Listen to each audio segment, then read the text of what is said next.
Hello மக்களே, welcome back to நம்ம channel. இன்றைக்கி நம்ம என்ன பார்க்க போகிறோம் அப்படின்னு பார்த்தீங்கன்னா, இன்றைக்கி ஒரு கோவில் பற்றின விழாக்கு தான் பார்க்க போகிறோம். அதுக்கு முன்னாடி நம்ம சேனலை நீங்கள் சப்ஸ்கிரைப் பண்ணாமல் இருந்தீங்கன்னா சப்ஸ்கிரைப் பண்ணிவிட்டு பக்கத்தில் இருக்கக்கூடிய பெல் பட்டனை ஆல் அப்படிங்கிறது போட்டுக்குங்க. வாங்க வீடியோக்குள்ளே போகலாம். இன்றைக்கி எங்கே இருக்கோம் அப்படின்னு பார்த்தீங்கன்னா, நம்ம நாமக்கல் மாவட்டம் பரமத்தி வேலூர் பக்கத்தில் இருக்கக்கூடிய கபிலர்மலை அப்படிங்கிற முருகன் கோவிலுக்கு தான் வந்திருக்கோம். இங்கே பார்த்தீங்க அப்படின்னா, நம்ம போயிருந்த அன்றைக்கி பார்த்திங்கன்னா கூட்டம் அதிகமாக இருந்துச்சு. நம்ம எப்போ போயிருந்தோம் அப்படின்னு பார்த்திங்கன்னா, எவ்ரி செவ்வாய்க்கிழமை ஒவ்வொரு செவ்வாய்க்கிழமையும் பார்த்திங்க அப்படின்னா க்ரௌடு அதிகமாக இருக்கும். அப்போது பார்த்திங்க அப்படின்னா 3 வேளை கால பூஜைகள் நடக்கும். காலை, மதியம், சாயந்தரம் அப்படின்னு சொல்லி 3 வேளை நடக்கும். காலை மதியம் கூட்டம் அதிகமாக இருக்கும். ஈவினிங் டைம் நான் போனதில்லை, எனக்கு அதை பற்றி தெரியல. இரண்டாவது, அதாவது தமிழ் மந்த்துக்கு 2வது செவ்வாய் பார்த்திங்கன்னா ஆஃப்டர்நூன் லஞ்ச் ப்ரொவைட் பண்ணுவாங்க. நீங்கள் யாராவது இந்த கோவிலுக்கு வந்திருக்கீங்க அப்படின்னா கண்டிப்பாக கீழே கமெண்ட்டில் சொல்லுங்கள். தைப்பூசம் பார்த்தீங்க அப்படின்னா ஏகப்பட்ட கூட்டம் இருக்கும். இந்த படிக்கட்டில் குண்டூசி கீழே விழுந்தால் கூட எடுக்க முடியாது, அந்த அளவு கூட்டம் இருக்கும். மேலே போய் குழந்தை வடிவேல், அதாவது நம்ம முருகரை பார்க்கவே முடியாது, அந்த அளவு கூட்டமாக இருக்கும். இங்கே பார்த்தீங்க அப்படின்னா ஃபஸ்ட்டு ஏறினதையுமே கீழே ஒரு விநாயகர் இருப்பார், அதுக்கப்புறம் இடும்பர் இருப்பார், அதுக்கப்புறம் ஒரு விநாயகர் இருப்பார். அப்புறம் மறுபடியும் படிக்கட்டு ஏறி போனோம் அப்படின்னா டிக்கெட் கவுண்டர் இருக்கும், அர்ச்சனைக்கு டிக்கெட் வாங்குகிற கவுண்டர். அதுக்கு பக்கத்தில் ஒரு சின்ன விநாயகர் இருப்பார். அப்புறம் ஏறி போனோம் அப்படின்னா கொஞ்சம் ஏறி போனதையும் மேலே கோவில் வந்துடும்.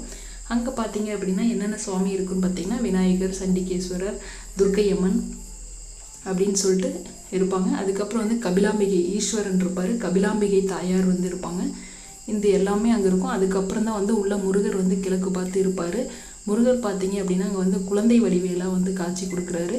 குழந்தை வடிவேல் அப்படின்னு சொல்லி இது பண்ணுறாரு. இது 2 சைடும் பார்த்தீங்க அப்படின்னா அவ்வளோ கூட்டமாக இருக்கும். தைப்பூச டைமு ஏகப்பட்ட கூட்டம் இருக்குது. யாரெல்லாம் வந்திருக்கீங்கன்னு சொல்லிட்டு கண்டிப்பாக கீழே கமெண்ட்டில் சொல்லுங்கள். அப்புறம் அனுமன் இங்கே நிறைய இருப்பார். இந்த படிக்கட்டு வழியாக ஏறி போனோம் அப்படின்னா, இது கபிலர்மலை சுற்றியுள்ள ஊர். இந்த படிக்கட்டு வழியாக மேலே ஏறி போனோம் அப்படின்னா உச்சி பிள்ளையார் போய் கும்பிடலாம். இந்த படிக்கட்டில் உச்சி பிள்ளையார் மேலே ஒரு விநாயகர் இருக்கார், உச்சி பிள்ளையார்.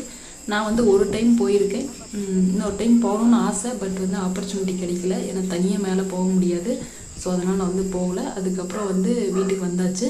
தரிசனமெல்லாம் சிறப்பாக முடிச்சுட்டு வீட்டுக்கு வந்தாச்சு. யாரெல்லாம் சின்ன வயசில் முட்டை மிட்டாய் சாப்பிட்ருக்கீங்க அப்படின்னு சொல்லிட்டு கண்டிப்பாக கீழே கமெண்ட்டில் சொல்லுங்கள். இது பிடிக்குமா அப்படின்னு சொல்லிட்டு. முட்டை மிட்டாயின்னு சொல்லுவாங்க இதை. சின்ன வயசில் இதெல்லாம் ஒரு 19 கிட்ஸுக்கு தான் இதெல்லாம் தெரியும். இதெல்லாம் ஒரு சூப்பரான அனுபவம். அதுக்கப்புறம் பார்த்தீங்க அப்படின்னா வீடியோ தலையில் ஆயிடுச்சு, அட்ஜஸ்ட் பண்ணிக்கோங்க. அதாவது என்ன அப்படின்னு பார்த்தீங்கன்னா, நம்ம வீட்டுக்கு ஜேசிபி வந்திருந்தது. ரீசன் என்ன அப்படின்னா, கடைசி வரைக்கும் ஸ்கிப் பண்ணாமல் பாருங்கள். என்ன ரீசனுக்காக வந்துச்சுன்னா உங்களுக்கும் தெரியும், கண்டிப்பாக உங்களுக்கு அது யூஸ்ஃபுல்லாக இருக்கும். எதுக்காக ஜேசிபி வந்துச்சு அப்படின்னு பார்த்தீங்கன்னா, குழி பறிக்கிறதுக்காக தான் வந்திருந்துச்சு. அப்போ நம்ம டாக்கு பார்த்தீங்க அப்படின்னா விடவே இல்லை, அப்படியே கத்தி இது பண்ணிட்டான். அந்த ஜேசிபி வீட்டை விட்டு போகிற வரைக்கும் கத்தி இது பண்ணிட்டான். அந்த ஜேசிபி பறிச்ச நேரம் பார்த்தீங்க அப்படின்னா கொஞ்சம் ஆளை எடுத்ததையும் பாறை வந்துருச்சு. நம்மளோட நேரம் நினைக்கிறேன், பாறை வந்துருச்சு. சரி, ஓகே அப்படின்னு சொல்லிட்டு அந்த அளவுக்கு போகுதுன்னு சொல்லி நம்ம ஸ்டார்ட் பண்ணியாச்சு. எதுக்காக இந்த குழி எடுக்கிறாங்க அப்படின்னு கண்டிப்பாக உங்களுக்குலாம் ஒரு கேள்வி இருக்கும். கண்டிப்பாக ஸ்கிப் பண்ணாமல் பாருங்கள். அடுத்த வீடியோவில் இது ஒவ்வொருத்தருக்கும் யூஸ்ஃபுல்லானதாக இருக்கும். அடுத்த வீடியோவில் கண்டிப்பாக சொல்கிறேன் என்ன ரீசன் அப்படின்னு சொல்லிட்டு. அதுக்கப்புறம் ஈவினிங் நமக்கு பிரதோஷம் அப்படின்னு சொல்லிட்டு கோவிலுக்கு போகலான்னு சொல்லிட்டு நம்ம சிவன் கோவிலுக்கு போயிருந்தோம். நம்ம ரெகுலர் போகிற கோவில் போகல, இந்த டைம் வேறு ஒரு கோவில் போயிருந்தோம். முன்னே நம்ம ஃபர்ஸ்ட்டில் இந்த கோவில் தான் போயிட்டு இருந்தோம். ரீசெண்டாக நம்ம ஊர்லேயே சிவன் கோவில் வந்ததால் அங்கே போய்கிட்டு இருந்தோம். இந்த டைம் இங்கே போகலாம் அப்படின்னு சொல்லிட்டு இங்கே போயிருந்தோம். சிறப்பான ஒரு தரிசனம். ஈவினிங் பிரதோஷம், சிறப்பான தரிசனத்தை முடிச்சுட்டு நம்ம வீட்டுக்கு கிளம்பியாச்சு. அடுத்து பார்த்தீங்க அப்படின்னா கண்டிப்பாக கார்த்திகை மாத திங்கட்கிழமை ரொம்ப விசேஷமான நாள்னு சொல்கிறாங்க. அதாவது 5, 7 அந்த எண்ணிக்கையில் சிவனை பார்க்குறது, தரிசனம் பண்ணுறது ரொம்ப விசேஷம்னு சொல்கிறாங்க. அதை பற்றி உங்களுக்கு யாருக்காவது அதை பற்றி தெரிஞ்சிச்சு அப்படின்னா கீழே கமெண்ட்டில் சொல்லுங்கள். நானும் அதை பற்றி தெரிஞ்சுக்கிறேன்.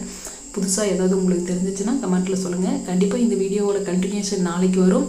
என்ன ரீசன் அப்படின்னு சொல்லிட்டு சொல்லுவேன். ஸ்கிப் பண்ணாமல் பாருங்கள்.